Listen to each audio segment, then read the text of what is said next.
Déco dans le présent pour mieux construire l'avenir. La chronique d'Interentreprise avec Francette Florimond. Bonjour, j'espère que vous allez bien.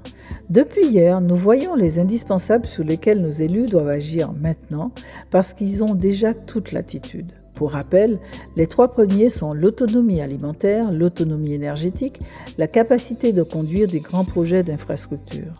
Le 4e indispensable est le développement des entreprises. Elles seules peuvent créer suffisamment d'activités pour réduire la pauvreté.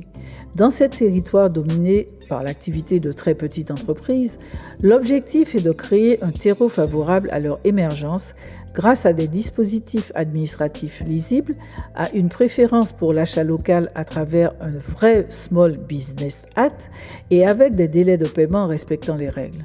Aux Antilles et en Guyane, le délai de paiement est en moyenne de 68 jours dans l'industrie, de 130 jours dans la construction, de 95 jours pour la commande publique, alors qu'elle devrait être de 28 jours maximum.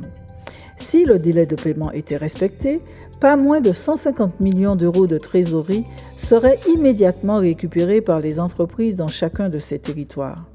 Les élus n'ont pas besoin de plus de pouvoir pour agir sur ce sujet.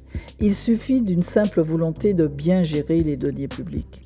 5e indispensable, la préservation de la cohésion sociale.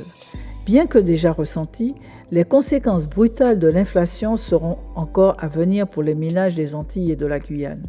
Les risques de basculement dans la pauvreté de nouveaux ménages est donc grand. Il faudra y apporter des réponses adaptées. Un sous-préfet à la sécurité et des escadrons supplémentaires ne peuvent pas être les seules réponses. La cohésion des territoires passe aussi par l'accès à l'eau, à l'assainissement, à la connectivité, au transport, à l'habitat digne, à la santé, etc. Les élus des Antilles et de la Guyane ont du pain sur la planche, qu'ils ne s'épuisent donc pas dans de simples postures. À demain, prenez soin de vous. Déco dans le présent pour mieux construire l'avenir. La chronique d'Interentreprise avec Francette Florimond.